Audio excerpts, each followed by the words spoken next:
JJ, we know now that ESPN can opt out of its contract with the ACC in 2025 and be gone entirely by 2027, or even restructure that sucker. If that is the final decision from ESPN coming up in less than a year, do you think there's still a path forward to the ACC staying alive, or then is it time for Pitt to rediscover itself in a conference like the Big 12? I think at that point to where, ESPN has that conversation, they say, look, we're not going to renew. We're going to decline the option and we'll go from there. I think immediately you go into pressing to where, you have to have options.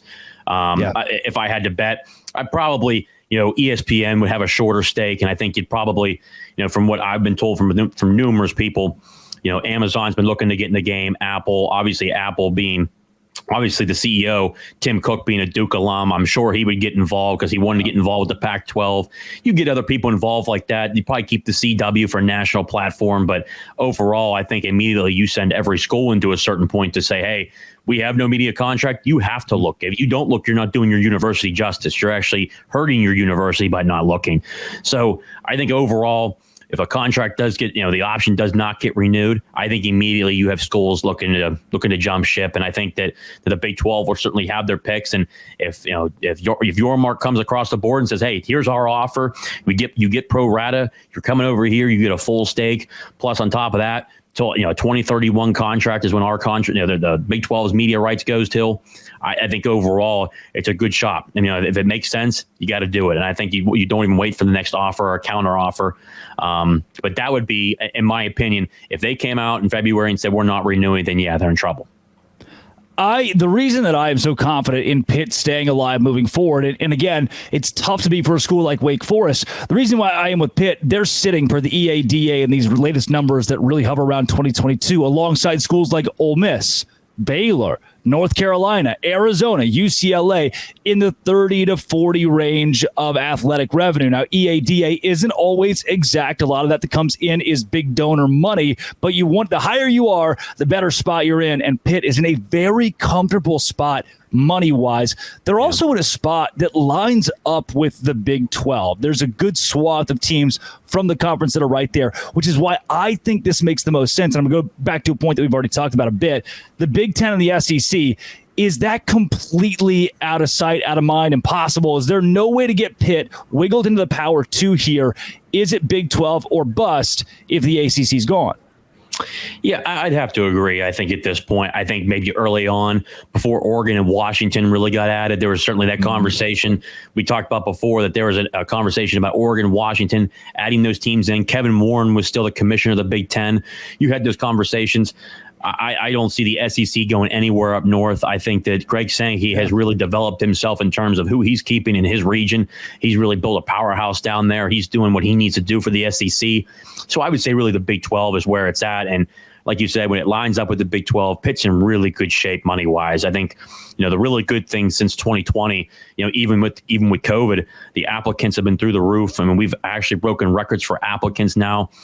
Here in Oakland, obviously, they've been rebuilding. I mean, it's been a $500 to $600 million rebuild for real estate for the school, and then we spent about $750 million for athletics in terms of new facilities. It's kind of funny. They got a whole brand new facility going up right now. It's the money aspect of it. It's just Pitt couldn't be in a better spot, which is a blessing. I think as most Pitt fans would tell you. Thank God, we have we're a top 20 endowment. We've got great academics. I mean, we've got great money flowing in. We've got big donors. That's the kind of stuff that you're happy to hear about. So if something would really happen, we really have all of that on our side, and I think that's really what's going to help us in the end, especially being in that top 30 to 40 range. It certainly helps. I'm going to, before we close this out, JJ, kind of walk you into this next one. I will walk into a bar in Peoria, Arizona, and someone there has a Steelers hoodie on. I was hiking the Grand Canyon last week. Somebody had a Steelers hat on. And I know that doesn't exactly equate to the university, but it certainly speaks to the market, to the pull that Pittsburgh itself has, not just nationally, but internationally. And that is something that is looked at in these conversations: TV market size, valuation, in branding. Pitt is up there. If the Big 12 is able to secure this fish, what are we getting? How excited should Brett Yormark be if moving forward, Pitt is in his conference? So I'd say really, I mean, you're getting a top 30 market, number one, like you said, with the Pittsburgh Steelers, obviously us sharing facilities with them. We have two separate sides. The place is massive to begin with. But overall, you're getting a top 30 market. You're getting a rich tradition, University of Pittsburgh, but also too, just look at the alumni around the country. With our NIL collectives, we were able to secure NIL subscribers from every single state in the country. So you're getting a wide variety. You're getting a top 30 to 40 brand overall in college, and really in college athletics to begin with. I'm blessed. I mean, to be honest with you, I'm happy to be a Pitt fan. We're always growing. But really, you're getting a passionate fan base, not to the extent of Penn State where it's 100,000. You're really looking at Pitt really getting the 40 to 50,000 strong, but to the point where really across the country, we've got really some big donors around the country that love Pitt football, that fly in from all over the country.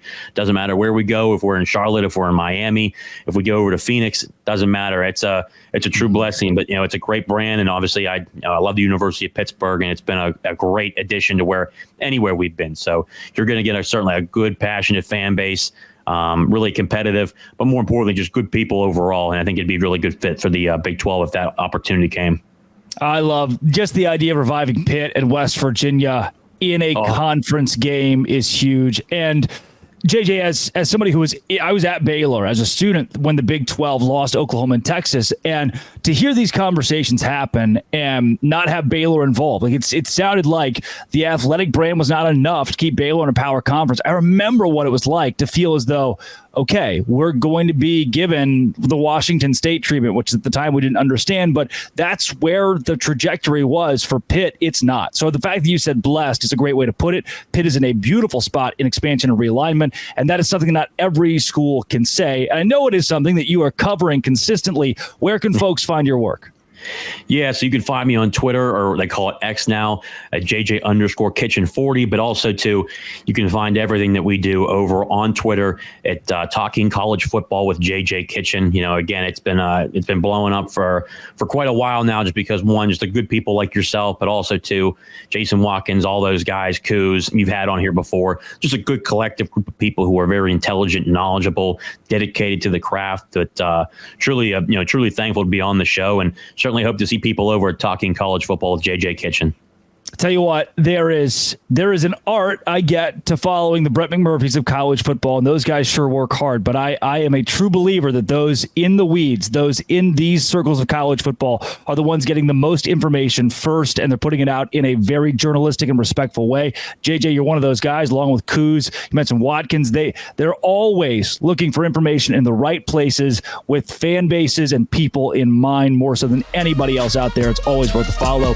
This has been and always will be Locked On. Come back next week as we talk more expansion, transfer portal, college basketball, college football, everything. And thanks for making it your first listen every single day. Dose Grande.